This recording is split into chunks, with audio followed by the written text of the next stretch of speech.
Today I'd like to show you how to create a layout or a document in Pages, which is part of the iWorks suite. I'm using version 4.0.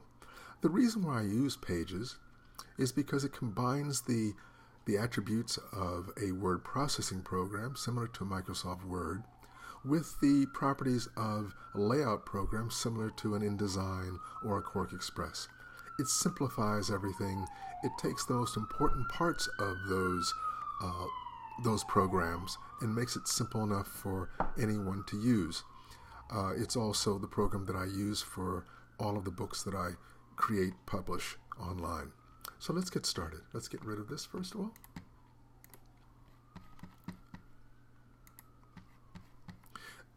To pull up the actual layout, the actual program Pages, you can do it a number of ways. You can go into your dock, which is usually the simplest thing, which is what people usually use.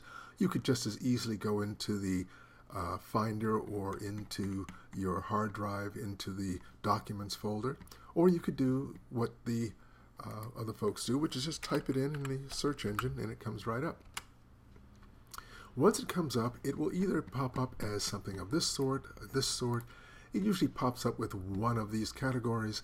The one we're going to be using today for making blanks is this one, under Page Layout. I generally never ever use the one under Word Processing, simply because it's limited. The one under the blank under Page Layout encompasses everything you can do under Word Processing, and then it gives you the extras, which would be under Layouts. Today we're going to be doing a vertical. You can either double click or you can come down and hit choose. Either one work.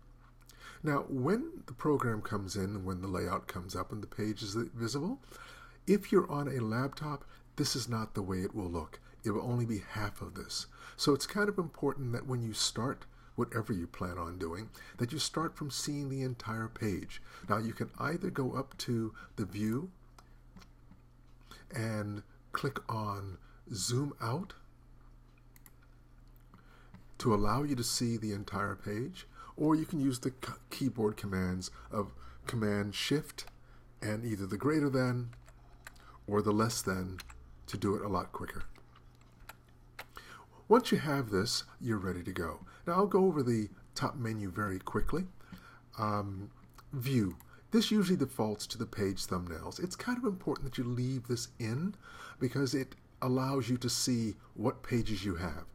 Assuming you have more than one or two pages, it's a lot easier to view it through the thumbnails than it is to scroll through the pages. Next we have Pages here, which gives you the additional pages you need. I generally never use the one that says text pages because I generally am putting in my own text. Text box, self-explanatory. You need a text box to write text. The shapes have a varied number of reasons for being there. You can use them for design purposes as well as for inputting your photos. The photos can be put into Pages without using these. You just don't have the same controls that you would have if you put them into one of the shapes. Over here we have the inspector. The inspector is a massive control center which you will use at some point or time. It takes a little while to get used to. Today we probably will not use this, but in the future we will. Media.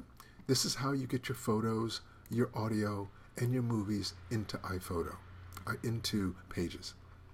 Color and fonts. Generally, I don't use either one of these in this area because they will pop up over here.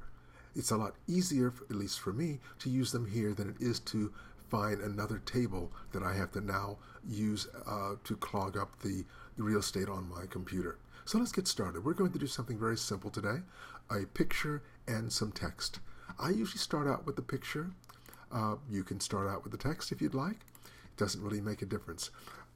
I'd like to make this and keep this a square. To do that, I need to hold down the Shift key as I make this larger. You will notice that if I want to center, the vertical line comes in, and if I wanted to center it in exactly the center of the page, I come down and you'll see the horizontal as well as the vertical. We're just going to put it at the top. Now we're going to put text in. Now I haven't put the picture in yet because I usually wait until later on, since it's a very simple drag and drop. Text box I want to have underneath, and in this case I want to make it about that width. Generally I will also make it the length that I think I'm going to need for the amount of text that I'm going to put in. You can obviously do this at a later point. You don't have to do it then. One thing which you do need to understand as you're clicking both to and from, to move the text, you have to have the toggles, or rather the anchors visible, and you can move it around. You cannot type at the same time that you can move. So when you are in the typing mode, these will not appear.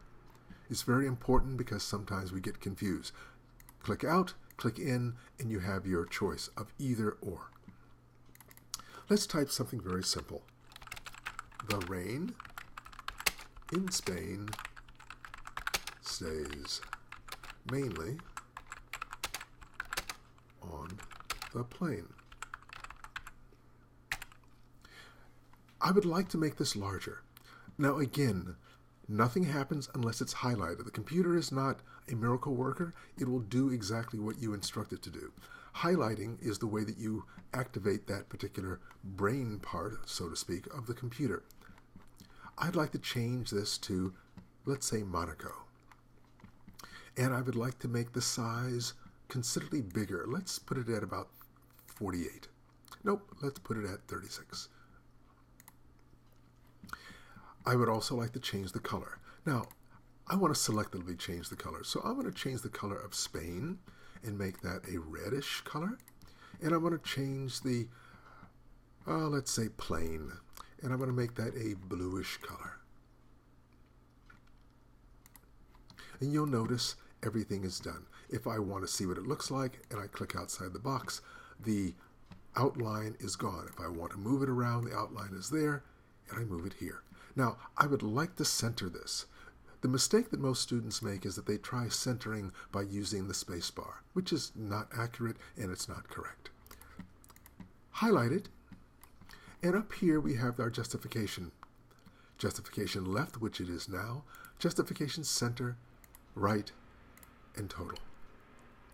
We're going to leave it as center.